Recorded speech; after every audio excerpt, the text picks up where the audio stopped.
Gulistan news के इस special programme में आपका खुशामदीद है। नाजरीन, वादी कश्मीर इस वक्त शदीद तरीन सर्दियों की लपेट में है और जो ही विंटर का आगाज़ होता है, विंटर के शुरू होने के साथ ही वादी कश्मीर में मुख्तलिफ़ जो बीमारियां हैं, जो डिजीज़ हैं, वो यहाँ पे जन्म लेती है। और स्पेशली जब हम हार्ट अटैक्स की बात करते हैं, और देखा जा रहा है कि गुज़िश्ता कई सालों से इस विंटर के दौरान जो हार्ट अटैक्स है ये काफ़ी बढ़ रहे हैं। इसका रुझान जो है वो बढ़ता जा रहा है और ये किस हद तक सही है और इसकी क्या वजूहात हैं, इसके सिम्टम्स क्या हैं और कैसे इसको काबू किया जा सकता है और इसके एहतियाती तदाबीर क्या हैं, इस पर हमारे साथ गुफ्तगू करने के लिए मौजूद है डॉक्टर जहांगीर रशीद बेग साहब, जो कि कार्डियोलॉजिस्ट है, रिनाउंड कार्डियोलॉजिस्ट है, super speciality hospital GMC Srinagar के। हमारे साथ इस प्रोग्राम में डॉक्टर साहब, बहुत शुक्रिया आपका। सबसे पहले प्रोग्राम में आपका हम खुशामदीद करते हैं, वेलकम करते हैं।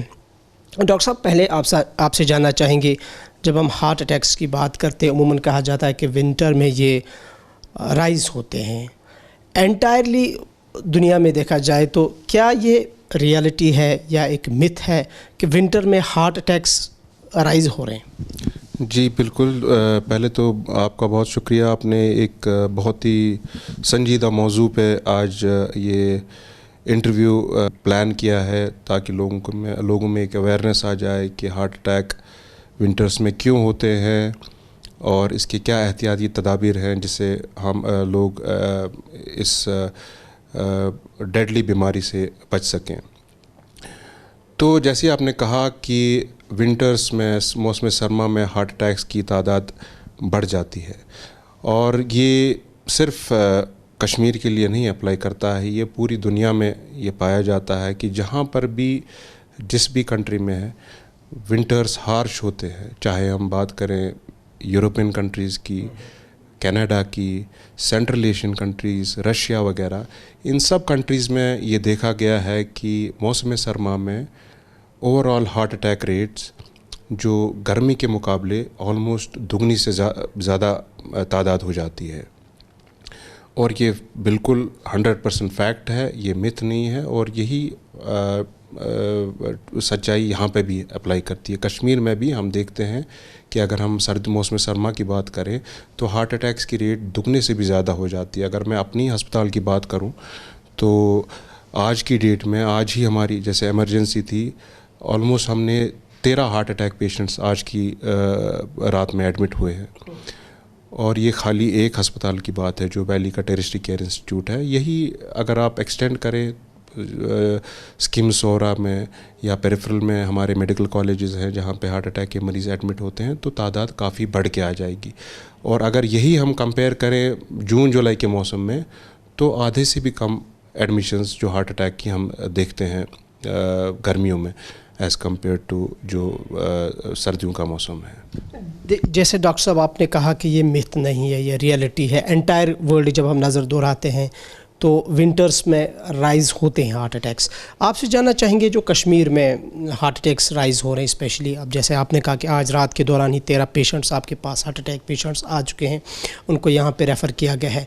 सो बुनियादी काज या रीज़न क्या देखते हैं आप जब आप इन पेशेंट्स का डायग्नोज करते हैं कश्मीर वैली में? देखिए, रीज़न्स बहुत सारे हैं जो विंटर में हार्ट अटैक्स ज़्यादा होने के रीज़न्स बहुत ज़्यादा हैं। सबसे पहले एक बेसिक फिज़ोलॉजिकल रीज़न है जो नेचुरल अल्लाह ताला की तरफ से है। जब भी हम कोई भी एडवर्सिटी को फेस करते हैं, एक देखिए मौसम, बहुत सर्द मौसम, माइनस का टेम्परेचर बाहर जिसमें निकलना हमारा होता है, जब भी हम इसको फेस करते हैं तो हमारी बॉडी जो है एक स्ट्रेस मोड में आ जाती है, एडवर्सिटी को फेस करने की मोड में आ जाती है। जब हम कंफर्ट जोन में काम कर रहे होते हैं तो हमारी बॉडी का जो फंक्शनिंग लेवल है वो डिफरेंट होता है। इसके मुकाबले जब हम एडवर्स, चाहे कोई भी एडवर्सिटी हो जिसमें एक मौसम भी है, जब एडवर्स मौसम को हम फेस करते हैं तो हमारी बॉडी एक स्ट्रेस मोड में आ जाती है।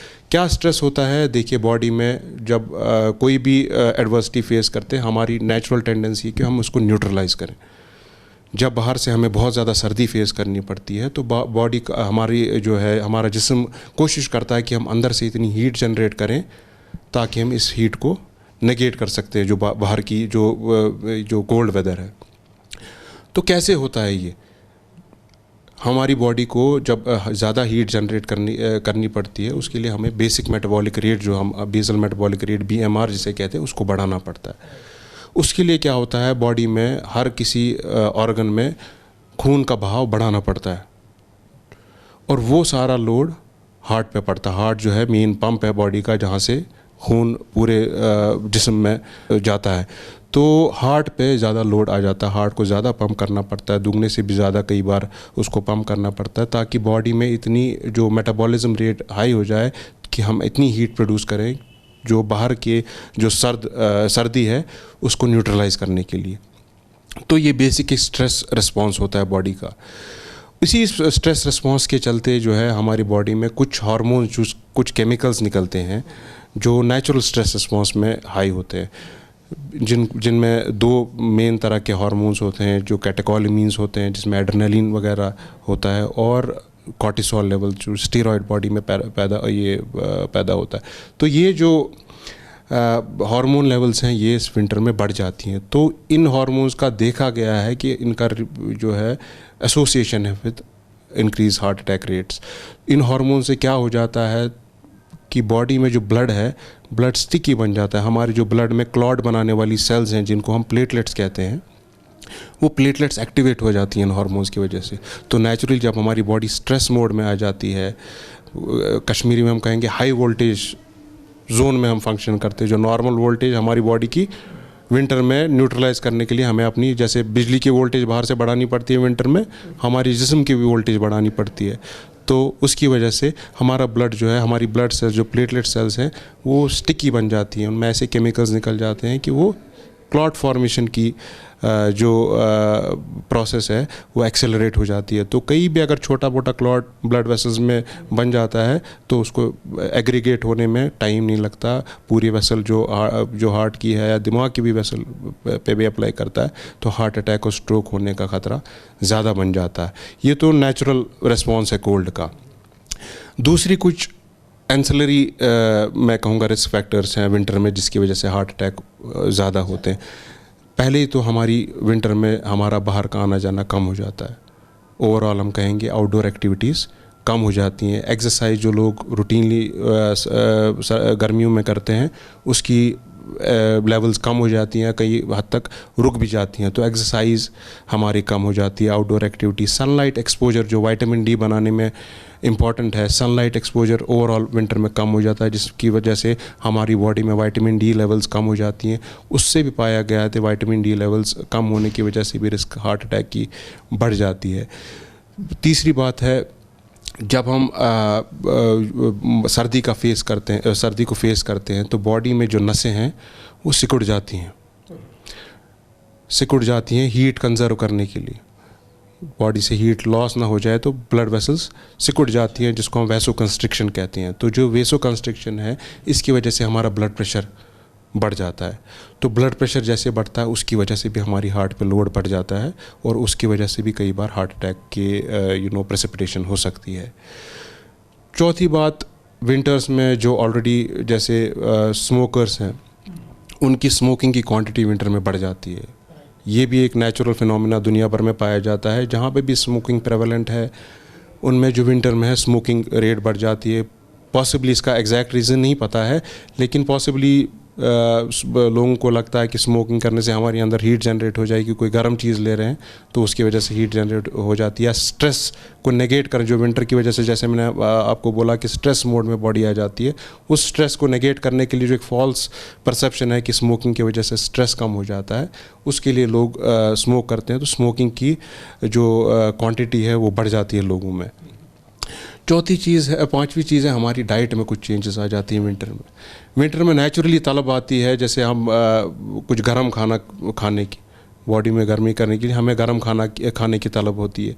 हम हाई कैलोरी खाने ज़्यादा पसंद करते हैं, हाई फैट कंटेंट जिनमें होता है या हाई शुगर कंटेंट जिन चीज़ों में होता है उनकी तलब हमें नेचुरली विंटर में ज़्यादा हो जाती है। नेचुरली हम विंटर होता है हमें हरीसा खाने का मन करता है, हमें हलवा खाने का मन करता है, ठीक है, हमें स्पाइसी चीज़ें खाने का मन करता है।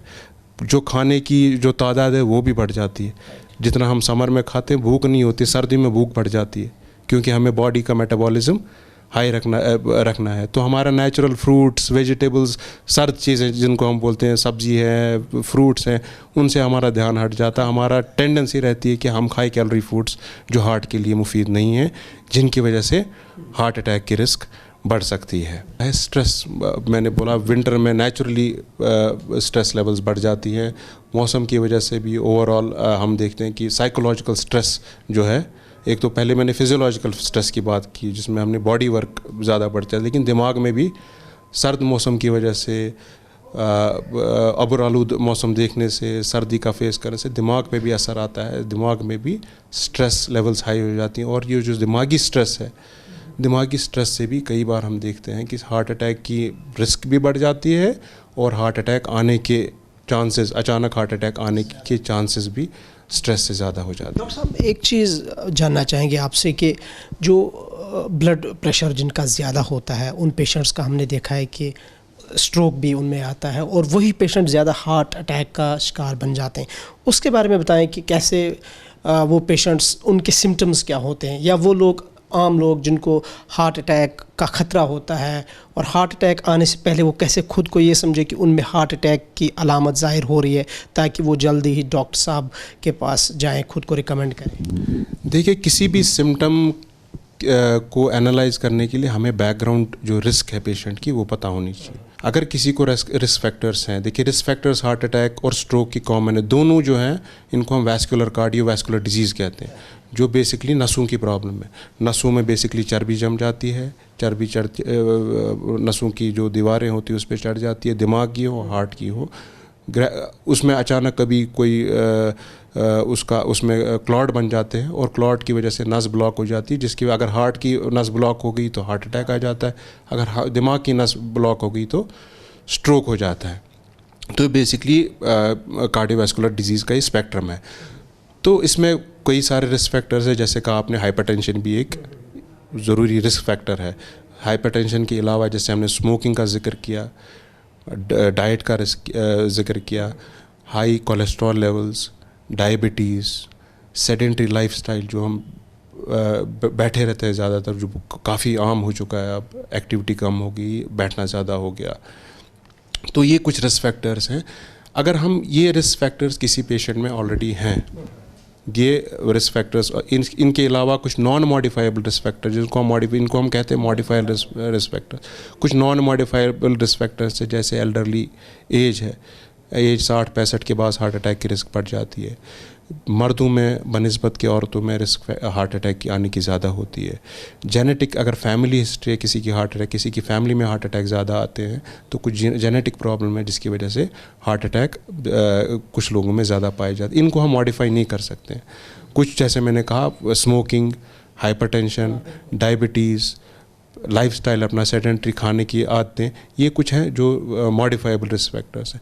तो अगर हम एग्रीगेट करें, एक पेशेंट की ओवरऑल रिस्क देखें, किसी में रिस्क फैक्टर्स हैं या नहीं है, जिसमें रिस्क फैक्टर्स हैं उनको एहतियात बरतने की ज़्यादा ज़रूरत है। उनको अलामात जो है आइडेंटिफाई करने में वक्त पर, क्योंकि वक्त पे अगर किसी हार्ट अटैक पेशेंट का इलाज हो जाए, पहले एक, जिसको हम गोल्डन आवर कहते हैं, पहले 1 या 2 घंटे में अगर मरीज़ अस्पताल पहुंच जाए, उसको जो ये ब्लॉक्ड नस है वो खुल जाए पहले 2-3 घंटे के अंदर अंदर, तो उसके बचने के चांसेस और उसको आगे चल के उसकी नॉर्मल ज़िंदगी बसर करने के चांसेस बहुत ज़्यादा हैं बनिस्बत कि वो जो पहले 5-6 घंटे घर में वेस्ट करता है, सेल्फ मेडिकेशन करता है और वक्त पर अस्पताल नहीं पहुँचता है उनके मुकाबले। तो मेन हार्ट अटैक का सिम्टम अगर हम बात करें तो एक जो कार्डिनल सिम्टम जो हम कहते हैं वो है चेस्ट पेन।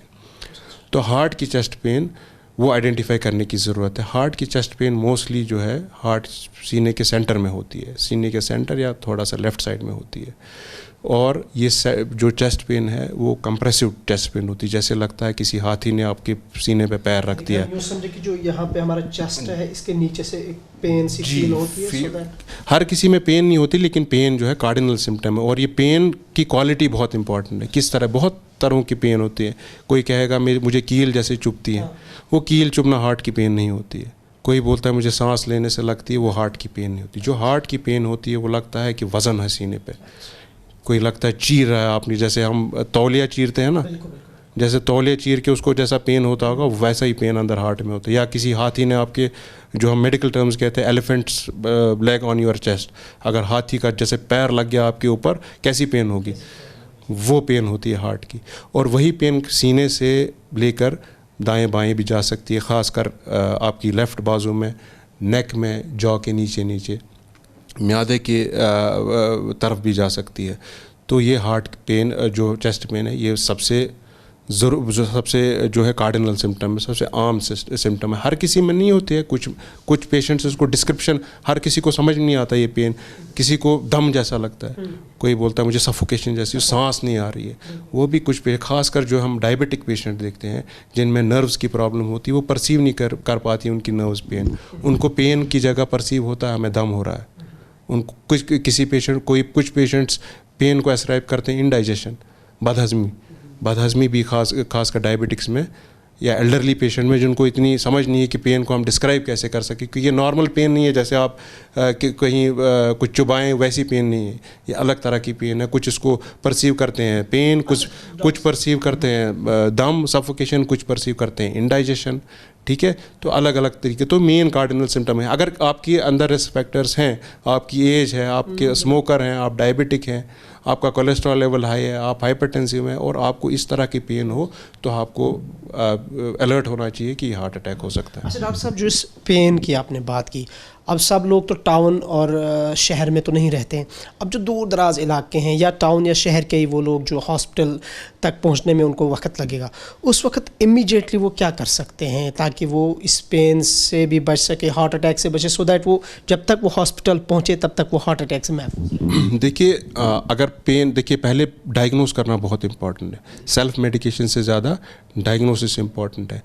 तो ऐसा नहीं है कि आज रूरल एरियाज़ में भी फैसिलिटीज़ अवेलेबल है। आजकल हर डिस्ट्रिक्ट में मेडिकल कॉलेज है, मेडिकल कॉलेज नहीं तो डिस्पेंसरी तो हर दूसरे मोहल्ले में, और ऑलमोस्ट 90% जगहें ऐसी हैं जहाँ पे एटलीस्ट आप कोई प्राइमरी केयर फिजिशियन, एक MBBS डॉक्टर अवेलेबल होगा 24 घंटे, एक ECG मशीन रहती है।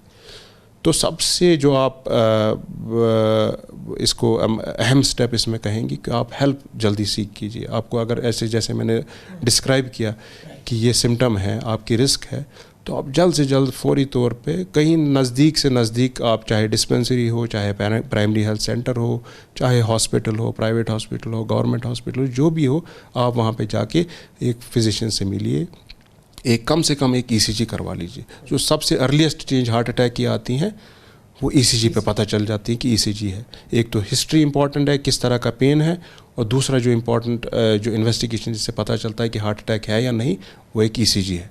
अब हमने ये भी पाया है कि जब किसी को हार्ट अटैक या इस तरह की पेन होती है तो मोहल्ले में कोई मेडिकल शॉप होती है, वहाँ पे जाके कोई वो मेडिसिन लेते हैं। सो उसमें क्या कहेंगे? यही मैंने कहा, यही इग्नोरेंस है। इसमें हमारा गोल्डन जो टाइम है वो वेस्ट हो जाता है। आप मेडिकल जो हमारा कल्चर है, मतलब सदियों से कल्चर है मेडिकल शॉप में जाके दवाई सेल्फ मेडिकेशन करना, मेडिकल फार्मासिस्ट से दवाई लेना। फार्मासिस्ट इन्वेस्टिगेट नहीं कर सकता, वो अंदाज़ा लगा सकता है। और सबसे ज़्यादा गलत अंदाज़ा क्या होता है, म्यादे के दर्द है, बदहज़मी है, एसिड है। सबसे ज़्यादा हमने पाया है कि जो भी हार्ट अटैक पेशेंट है, चाहे वो कभी कभी डॉक्टर से भी मिस हो जाता है, कभी फार्मासिस्ट के पास भी चले जाते हैं। गफलत में इंसान ज़्यादातर इसको एस्क्राइब करता है कि म्यादे की प्रॉब्लम है, एसिड बन गया है, और शायद म्यादे की दवा खा के, जब तक वो जो म्यादे की दवा खाते हैं, म्यादे की दवा खा के देखते हैं कि आधे 1 घंटे में फ़र्क होना चाहिए, नहीं आता, 1-1.5 घंटा 2 घंटा, उसके बाद 1 और घंटा अस्पताल तो वो गोल्डन टाइम हमारा वेस्ट हो जाता है। और जो पहले 2-3 घंटे में अगर हार्ट की नस नहीं खुली तो हार्ट की मसल में इतना डैमेज हो जाता है कि उसको रिकवर करवाना बहुत मुश्किल। अगर हम फिर खोलते भी हैं उसको, चाहे दवाई के ज़रिए या जिसको हम कहते हैं एंजियोग्राफी या एंजियोप्लास्टी के ज़रिए, तो वो फ़ायदा नहीं आता जो पहले 3 घंटों में आता है। तो यही एक, अगर आज के इंटरव्यू में टेक होम मैसेज लेना है लोगों के लिए, तो आप सेल्फ मेडिकेशन मत कीजिए। जब भी आपको लगे कि ऐसा सिम्टम है जो हार्ट अटैक हो सकता है, तो आप जल्द से जल्द कहीं ऐसी जगह पहुंच जाइए जहां पे आपका एटलीस्ट कोई फिजिशियन देख ले, प्राइमरी केयर फिजिशियन एक ECG आपका कर ले और डायग्नोज करे कि हार्ट अटैक है या नहीं। डॉक्टर साहब, एक चीज़ हमारे इस सोसाइटी में आम है कश्मीरियों में, वो ये कि हम इस विंटर के दौरान चाय ज़्यादा पीते हैं, चाहे वो नमकीन चाय हो, चाहे वो लिप्टन चाय हो, और हम ज़्यादातर ड्राई वेजिटेबल्स जिसे हम हॉक्सून कहते हैं उसका भी ज़्यादातर खाने का इस्तेमाल करते हैं। और तीसरी सबसे बड़ी चीज़ हम कांगड़ी का इस्तेमाल करते हैं, घर में जो बुखारी होती है उसका ज़्यादातर इस्तेमाल करते हैं। इन सारी चीज़ों को आप कैसे देखते हैं और क्या रिकमेंड करते हैं आप, और इनका कितना इम्पैक्ट होता है हार्ट अटैक में? नहीं, डाइट में मैंने जैसे आपको कहा high calorie high fat diet, high sugar diet, ये इनका एसोसिएशन है हार्ट अटैक के साथ। नमकीन चाय, अगर किसी को ब्लड प्रेशर है और वो नमकीन चाय पीता है, उनका डेफिनेटली उनका सॉल्ट इंटेक बढ़ के उनका ब्लड प्रेशर हाई हो जाता है, वो इनडायरेक्टली हार्ट अटैक की रिस्क बढ़ाता है। बाकी ओवरऑल मैं नहीं एज ए कार्डियोलॉजिस्ट नहीं कहूँगा कि चाय की वजह से हार्ट अटैक का रिस्क। इनफैक्ट जो लिप्टन चाय है, अगर शुगर उसमें हटा दें तो लिप्टन चाय हार्ट के लिए ठीक है, छाती के लिए भी अच्छी है, छाती के पेशेंट्स के लिए भी अच्छी है लिप्टन चाय, बिना शक्कर की, माइनस शुगर। शुगर हार्ट के लिए अच्छा नहीं है, शुगर इनफैक्ट जिस्म के लिए अच्छा नहीं है। तो नमकीन चाय भी पी सकते हैं अगर हाइपरटेंशन नहीं है। लिप्टन चाय विदाउट शुगर हार्ट के लिए ठीक है। दूसरी, अनलेस कुछ हार्ट की बीमारियां हैं जिसमें हम एडवाइस करते हैं लिप्टन चाय कॉफ़ी वगैरह अवॉइड करें। जो आप कहते हैं ड्राइड वेजिटेबल्स, उनका ऐसा नहीं, हमने आज तक तो ऐसा कोई मैंने साइंटिफिक एविडेंस नहीं है। मैं तो एज अ डॉक्टर बात करूँगा, एज अ साइंटिफिक एविडेंस कोई नहीं है कि इनकी वजह से हार्ट अटैक की रिस्क बढ़ जाती है। कांगरी का कोई रिस्क नहीं है। और हाँ, बुखारी में अगर धुआं वगैरह है, अगर ज़्यादातर लंग पेशेंट्स में इसका असर पाया जाता है। एज सच कोई भी चीज़ अगर आपको गर्म रखती है, उससे हार्ट अटैक के रिस्क कम हो जाता है बनिस्बत के बढ़ने का। चाहे आप चाय पीते हैं, उसकी वजह से आपकी बॉडी गर्म रहती है, आप कांगरी इस्तेमाल करते हैं बुखारी के सामने बैठ के, जो भी आपका जो नेचुरल स्ट्रेस कम करती है, इससे आपकी बॉडी का स्ट्रेस कम हो जाता है। आप एडवर्सिटी कम कर, जैसे मैंने बोला आपको स्ट्रेस मोड में हमारी बॉडी आ जाती है। जब आपने एनवायरनमेंट आपने अपना कंफर्टेबल बनाया, आरामदेह बनाया, तो आपकी बॉडी के स्ट्रेस लेवल कम हो जाएंगे, और वही स्ट्रेस है जो हार्ट अटैक को प्रेसिपिटेट करता है। तो इन चीज़ों में कोई हर्ज नहीं है। ये ट्रेंड जो हमने पिछले 5-10 साल में देखी कि हार्ट अटैक का ओवरऑल, पहले हम ओल्ड एज बीमारी इसको मानते थे, अब ये नहीं रही ओल्ड एज बीमारी, जवानों में भी है और उससे भी यंग पेशेंट्स में पाई जाती है। इसके कई सारे वजूहात हैं जिसकी वजह से हम देखते हैं कि यंगस्टर्स और नौजवानों में ये हार्ट अटैक ज़्यादा कॉमन हो गया है। एक तो मैं पहले ही कहूँगा कि लाइफस्टाइल, जैसे मैंने पहले कहा, जो पिछले 30-40 साल में हमारा लाइफस्टाइल काफ़ी चेंज हो गया। अर्बनाइजेशन हो गई, माइग्रेशन हो गई, लोग बहुत गाँव से शहर में आके बसने लग गए। शहर का लाइफस्टाइल अलग है, गाँव का लाइफस्टाइल अलग है। मैकेनाइजेशन हो गई, हमारे ट्रांसपोर्ट, पहले आज से 30-40 साल पहले लोग साइकिल का इस्तेमाल करते थे, पैदल चलते थे ज़्यादा। कोई इंसान होता था जिसके पास गाड़ी या स्कूटर होता, आजकल हर किसी के पास ऑलमोस्ट ये है। तो हमारा लाइफस्टाइल, हमने एक्टिविटी कम कर दी, अपनी फ़िज़िकल एक्टिविटी हमारी कम हो गई। हमारा सेडेंट्री लाइफस्टाइल जो एक खुद में एक डिज़ीज़ है, जो बैठ के दिन भर रहना, वो भी एक डिज़ीज़ है। तो सेडेंट्री लाइफस्टाइल जो बढ़ गया है पिछले कुछ 30-40 सालों में। हमारा डाइट इंटेक, जैसे मैंने कहा, नेचुरल फूड से हट के प्रोसेस फूड पे आ गया। रेडीमेड खाना अब ज़्यादा चलने लग गया है। Process foods, restaurant foods, pizza, burgers, noodles, बाहर खाना काफ़ी आम हो गया है। जो यहाँ पे कश्मीर में बाहर खाने की आदत नहीं थी लोगों को, आज से 10-20 साल पहले आप नहीं देखते होंगे, ख़ासकर कुछ रेस्टोरेंट्स में लोग ज़्यादा खाते थे खाना, लेकिन आज बहुत कॉमन हो गया। स्ट्रीट फूड, प्रोसेस फूड, जो ओवरऑल हेल्थ के लिए कभी कभार ठीक है, आप ले सकते हैं चेंज करने के लिए, लेकिन रेगुलर बेसिस पे जो प्रोसेस फूड है इनका ये सेहत के लिए अच्छे नहीं है। इनमें ऐसे जो चीज़ें हैं जो हमारी सेहत की, इनका ग्लाइसेमिक इंडेक्स बहुत हाई होता है, इनमें सडनली हमारी बॉडी में शुगर स्पाइक आ जाता है जो सेहत के लिए बिल्कुल ठीक नहीं है। दूसरा, इनमें फाइबर कंटेंट बहुत कम होता है। तीसरा, इनमें सॉल्ट लेवल्स बहुत हाई होती हैं। स्वीट होने के बावजूद भी इनमें सॉल्ट होता है, सोडियम लेवल्स हाई हो जाती हैं। इनमें प्रिजर्वेटिव्स होते हैं, मोनोसोडियम ग्लूटामेट जो काफ़ी कॉमन है रेस्टोरेंट फूड्स में, वो सेहत के लिए अच्छे नहीं होते हैं। तो ये चीज़ें हैं, जैसे अब मैंने कहा एक लाइफस्टाइल चेंज हो गई, फूड हैबिट्स चेंज हो गए जवानों के। स्ट्रेस एक इम्पॉर्टेंट चीज़ है, हमारे नौजवानों में आजकल बहुत स्ट्रेस पाया जाता है, हर किस्म का स्ट्रेस है। बेकारी इतनी हो कि बेरोज़गारी इतनी है, आजकल का बिज़नेस क्लास आप देखिए बहुत स्ट्रेस में, बहुत स्ट्रेस में। बच्चों में किसी को पढ़ लिख के बड़ी बड़ी डिग्री करके नौकरियां नहीं है, काम नहीं है। जिसके पास काम है उसको भी डिलीवर करने के लिए स्ट्रेस, जी, उनको काम करने का जो काम डिलीवर करना है, उनकी अकाउंटेबिलिटी, उनकी जो है एक्सपेक्टेशंस जो उनके काम से है वो ज़्यादा है, वर्कफोर्स कम है। और जिनके पास काम नहीं है उनको ना काम होने की वजह से स्ट्रेस है, तो स्ट्रेस लेवल्स हाई हो गई। और चौथी रीज़न जो हमारे नौजवानों में आजकल पाया जाता है, जो नहायत ही अफसोसनाक है, जो ड्रग एडिक्शन। हमारे यहाँ ड्रग एडिक्शन बहुत कॉमन हो चुका है।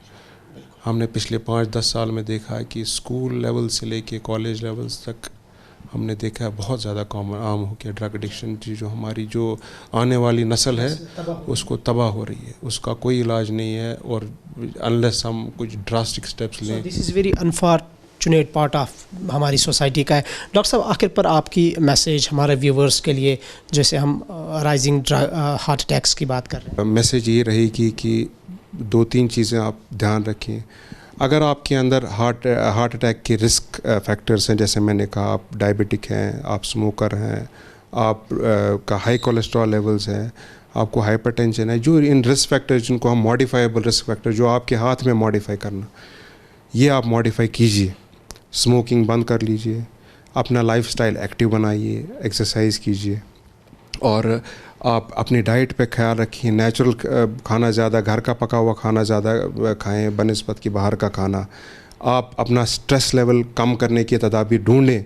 अगर है आपको स्ट्रेस, तो आप स्ट्रेस कम करने की आप कोशिश करें। खुद से नहीं होती है तो प्रोफेशनल से आप हेल्प लीजिए अपना स्ट्रेस लेवल कम करने के लिए।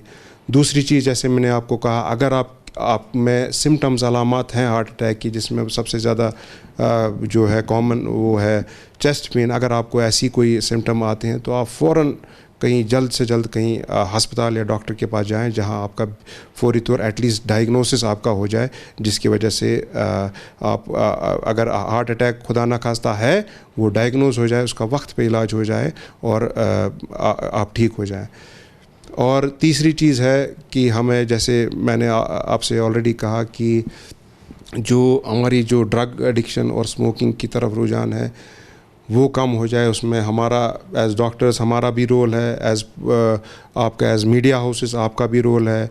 मैं गवर्नमेंट से भी अपील करता हूँ, उनका भी एक रोल है कि इसको कुछ ऐसी पॉलिसीज़ ऐसी फ्रेम की जाएँ जिसकी वजह से हमारा जो ये ड्रग एडिक्शन मेनेस जो बन चुका है इसको कर्ब किया जाए, जिसकी हमारी जो फ्यूचर नस्ल है वो इसके झांसे से बच सके। बहुत बहुत शुक्रिया डॉक्टर साहब, आपने अपना कीमती वक्त दिया। नाज़रीन, ये थे हमारे साथ डॉक्टर जहांगीर रशीद बेग साहब, जो कि रिनाउड कार्डियोलॉजिस्ट है super speciality hospital GMC Srinagar में।